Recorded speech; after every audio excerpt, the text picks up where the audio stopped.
Hola con todos. El siguiente tema a exponer es una actividad formativa dentro de la asignatura Práctico en Uno, Servicio Comunitario de la carrera de Derecho de la Universidad Técnica Particular de Loja.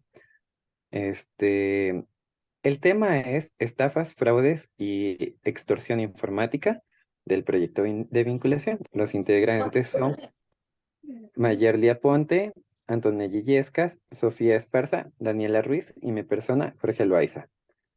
El objetivo general es promover el respeto de los derechos digitales de los jóvenes en la sociedad de la información mediante talleres de capacitación. Y los objetivos específicos, el número uno es analizar la normativa jurídica nacional e internacional sobre los derechos digitales de los jóvenes y las problemáticas o riesgos que se desprenden del uso de las tecnologías de la información y comunicación. El objetivo número dos es capacitar sobre el uso del manejo adecuado, seguro y responsable de las tecnologías de la información y la comunicación a la sociedad, en general mediante la ejecución de talleres formativos y capacitaciones. Hasta aquí mi intervención. Bueno, en general tenemos que esta infografía tiene por objeto lo que es brindar la información necesaria para que los jóvenes tomen precaución y estén alerta de los diferentes delitos informáticos que existen en la actualidad y asimismo darles a conocer a quienes pueden acudir en caso de sufrir uno de ellos. Bueno, como los contenidos que vamos a desarrollar son delitos informáticos en donde está la estafa, el fraude y la extorsión. También tenemos los lugares donde pueden acudir en caso de sufrir los delitos antes mencionados. También las causas por las que surge la problemática, la tipificación de la problemática en el ordenamiento nacional vigente y también, para finalizar, las recomendaciones. A continuación, mi compañera. Como primer punto tenemos la estafa informática. Este es un fenómeno delictivo que en los últimos años está tomando mayor magnitud y relevancia en el ámbito de la criminalidad informática, siendo esta la gira la ciberdelincuencia. De, También vamos a hablar acerca del fraude informático, que este se lo puede definir como el uso de una computadora con el objetivo de distorsionar datos para inducir a una persona que haga o deje de hacer algo que ocasiona una pérdida. Los delincuentes pueden distorsionar los datos de diferentes maneras. Finalmente tenemos la extorsión informática, que consiste que el uso de violencia o intimidación aplicada a través de los medios informáticos, de manera que se consigue que la víctima realice un perjuicio propio o ajeno y tramitado a través de la web. Como en las conductas más comunes son el bloqueo del ordenador personal, secuestro de acceso a teléfonos móviles, y los tipos de extorsión son mediante el uso de programas o por llamadas o redes. Y los delitos más frecuentes en estos casos tenemos la violación al derecho de la intimidad, hurto y robo de la propiedad intelectual, estafas informáticas e intimidaciones en Internet. Bueno, continuando con la exposición, nos tenemos que hacer referencia a lo que respecta a las causas por las que surge la problemática y como tal, como grupo hemos determinado las siguientes, como son, surgen como una respuesta del individuo en contra de lo que estipula la ley, así como tiene que ver el entorno familiar de crianza, pues como sabemos, la familia es la base de la sociedad y es de donde se desarrollan las personalidades y sobre todo las conductas de las personas para a futuro dentro de su vida. También contamos con lo que es búsqueda de oportunidades facilistas, que es lo que en su mayoría hemos verificado, puesto que la mayoría de las personas suelen acudir a actividades que sean un poco más fáciles o que sean en las que se pueda obtener con ciertas facilidades ciertos aspectos. Y por último tenemos lo que es la educación deficiente. Cuando hacemos referencia a la educación deficiente tiene que ver el Estado y sobre todo la situación económica de las personas. También, asimismo, es importante hacer referencia a la tipificación de la problemática que hemos establecido. Tal es el hecho de que la extorsión lo podemos encontrar en el artículo 185 del Código Orgánico Integral Penal.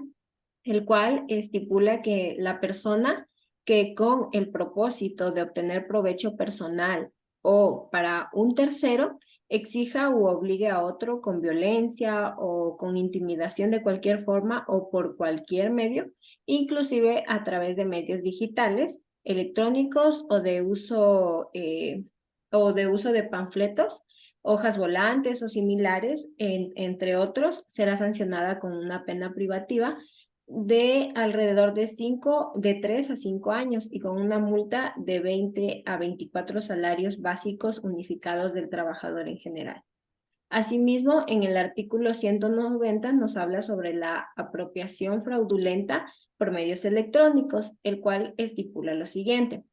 La persona que utilice fraudulentamente un sistema informático o redes electrónicas y de telecomunicaciones para facilitar así la apropiación de un bien ajeno o que procure la transferencia no consentida de bienes, valores o derechos, entre otros, a otra persona alterando, manipulando o modificando el funcionamiento de redes electrónicas, será sancionado con una pena privativa de 1 a 3 años. Y por último, para culminar mi intervención, es importante hacer referencia a quienes podemos acudir en caso de experimentar algún tipo de estas situaciones que hemos mencionado.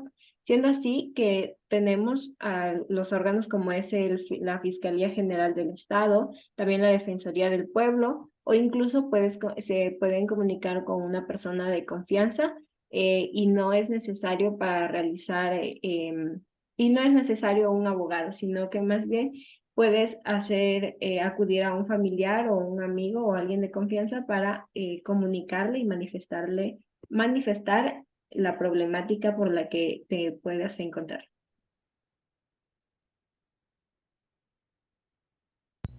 Continuando con la exposición, tenemos las recomendaciones. Como primera recomendación tenemos el cambiar la contraseña cada cierto tiempo.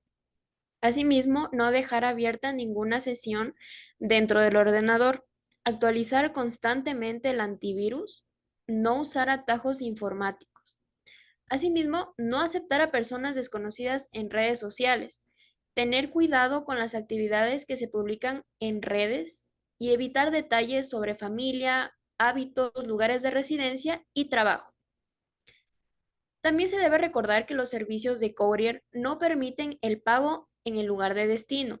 Todos los pagos los deberá hacer quien los envía en el lugar de origen. Los servicios de courier legalizan el producto desde su origen hasta su llegada.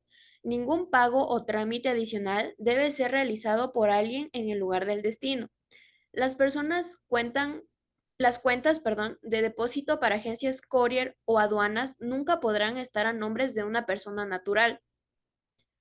También es importante revisar los números de teléfono de contacto.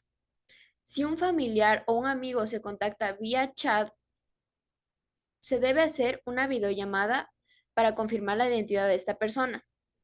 El Servicio Nacional de Aduana del Ecuador no recibe pagos, solo es un servicio de vigilancia. En caso de ser víctima de este delito, se recomienda no borrar la evidencia, pues esta facilitará la investigación. Como último punto, como grupo hemos llegado a las siguientes conclusiones. Las personas que han sido víctimas de estos delitos son las principales que deberían tomar conciencia de la importancia de cómo aplicar métodos de seguridad informática en sus vidas personales o empresariales, para así poder contrarrestar y evitar al máximo las consecuencias de estas acciones ilegales. Asimismo, tenemos que los delitos informáticos representan un acto ilícito existente en las redes de información, o sea, en la web, que atenta contra la propiedad privada intelectual de la sociedad, las organizaciones y el Estado en general. Cada día se observa cómo los delitos informáticos van en ascenso y parte del mismo se debe en muchos casos al descuido en cuanto a la protección de la data por parte de los usuarios. De esta forma, los delincuentes cibernéticos encuentran oportunidades para extraer información que atenta contra la integridad y con la estabilidad organizacional de los dueños de la información. Como última conclusión, tenemos que en nuestro país, por falta de oportunidades, las personas buscan formas de delinquir y los delitos informáticos se convirtieron en la manera más fácil de obtener dinero, y el Internet se convirtió en una herramienta no solo de búsqueda y de conocimientos, sino también se convirtió en un peligro, ya que por este medio los delincuentes obtienen la información que a veces ingenuamente les damos. Por ello, se debe tener mucho cuidado y no brindar ningún tipo de información personal que nos soliciten a veces por el correo personal o por páginas de Internet. Muchas gracias.